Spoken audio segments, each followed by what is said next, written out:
हाय दोस्तों, welcome back to my channel.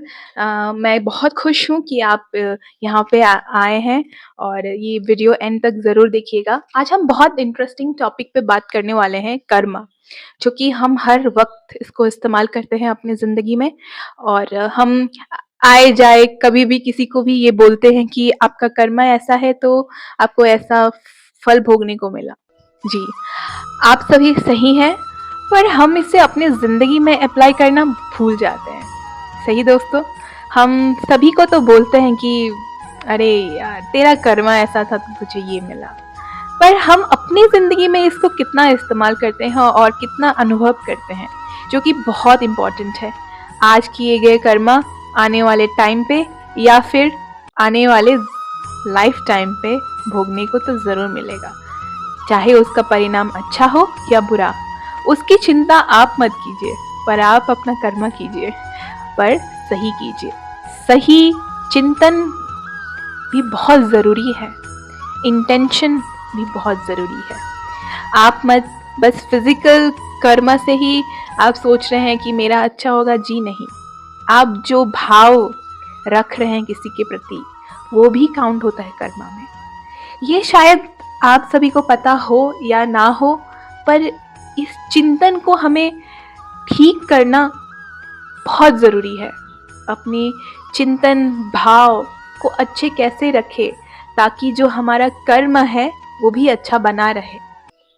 तो चलिए इसी पे हम बात करते हैं आज और जानते हैं कि ये चिंतन को कैसे ठीक करें और कर्मा कैसे कैसे तरीके से हो सकता है, उस चीज़ का भी आज हम जानेंगे।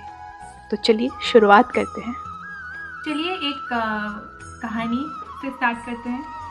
हम आज बात करेंगे कर्ण की। कर्ण एक महान योद्धा दानी थे और उन्होंने अधर्म का साथ दिया और दुर्योधन का पक्ष लिया। यही उनकी बहुत बड़ी भूल थी। इतने महान योद्धा होने के बावजूद भी उन्हें बहुत दुखद मृत्यु हुई। उन्हें उनसे अपना जन्म का सच भी उनसे छिपा रहा और जब उन्होंने ये चीज़ जानी तो समय ने उनका साथ नहीं दिया। तो इतने महान योद्धा और इतने दानी व्यक्ति होने के बावजूद भी उन्हें इतना दुख क्यों सहना पड़ा, इतनी दुखद मृत्यु क्यों हुई? तो आप सभी को पता ही है कि उन्होंने गलत का साथ दिया, अधर्म का मार्ग चुना। सबसे बड़ी भूल उनकी है कि उन्होंने अधर्म का साथ दिया। उनकी सोच ही गलत थी उस वक्त। उन्होंने दुर्योधन को अपना दोस्त माना और उन्होंने उनका साथ दिया। उन्होंने सही गलत देखा ही नहीं। तो दोस्तों, कर्ण महान व्यक्ति, महान योद्धा होने के लिए उन्हें सम्मान मिला, पर उन्होंने अधर्म का पक्ष लिया तो उन्हें दुखद मृत्यु की प्राप्ति हुई। तो आप देख रहे हैं कि चिंता कितनी ज़रूरी है। हम किस चीज़ का चिंतन करते हैं। हमें हमेशा पॉजिटिव सोचना है किसी भी सिचुएशन में। That is the rule principle of life. ज़रूर मैं मानती हूँ नेगेटिविटी जल्दी आ जाती है। हम पहले नेगेटिव ही सोचते हैं किसी सिचुएशन में, वो हमारी फितरत है। Until and unless we take this conscious decision, to think positive, और हम few cases को अगर साइड में रखें तो मेजॉरिटी ऑफ पीपल, ज़्यादातर लोग पहले नेगेटिव ही सोचते हैं। तो हमें पॉजिटिव सोचना है। हमें पॉजिटिव कैसे सोचना है, ये एक बात जो हम डिस्कस करने वाले हैं।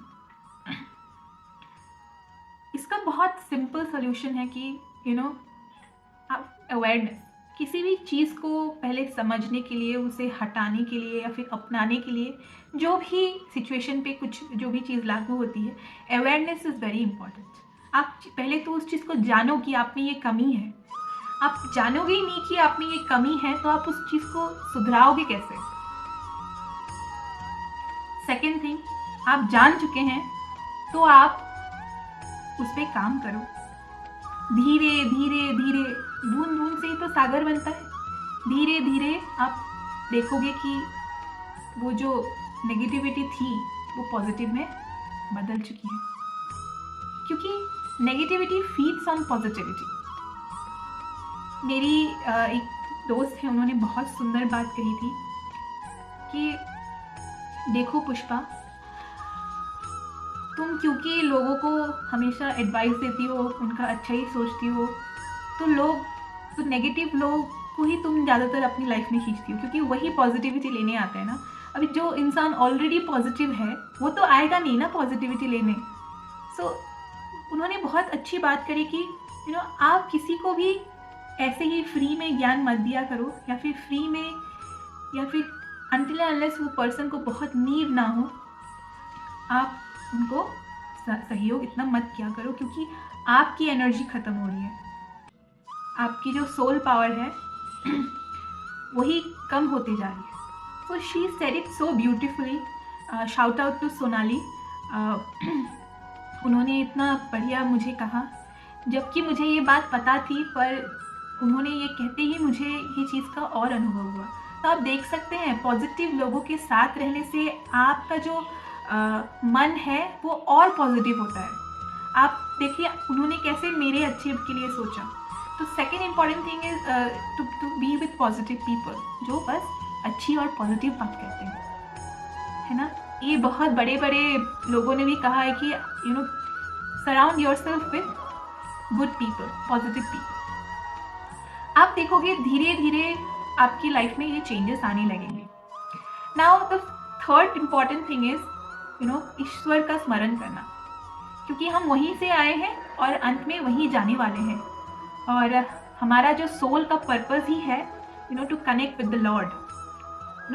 As soon as we realise this, it's good for us, and this is to all Gen Z people. Connecting to the Lord is the coolest thing ever. So choose your spiritual path and just go flow with it. इसका ये मतलब नहीं है कि आप अपना job ही छोड़ दोगे, इसका ये भी मतलब नहीं है कि आप साध्वी बन के रह जाओगे। जी नहीं, हमें अपना कर्म यहाँ पे पूरा करना है, तो we have to be in this material world, but at the same time clear our karma and think and go in a positive direction, और भगवान को याद करना। Then only we are a successful human being. Otherwise we all are in a rat race. हम सभी तो rat race में ही है ना, हम सब भाग दौड़ कर रहे हैं, कभी यहाँ ये वो, पर आपका जो पर्पस है, आपको जो अच्छा लगता है वो भी कभी कीजिए, साथ ही में वो भी कीजिए, तो आप खुश रहेंगे। और खुश रहना हमारी जिम्मेदारी है, ये हमारा हक है, और हमें इसे छीन के लेना है, क्योंकि दुखी करने के लिए बहुत लोग हैं और दुखी होने के लिए बहुत रीजंस हैं, पर खुश होने के लिए रीजंस कम है। तो चूज इट वाइजली। ये हमारा फ्री विल है और हमें खुद ही कॉन्शियस डिसीजन लेना होगा। इतना ही कहूँगी आज के लिए, और see you in my next video guys. नमस्ते।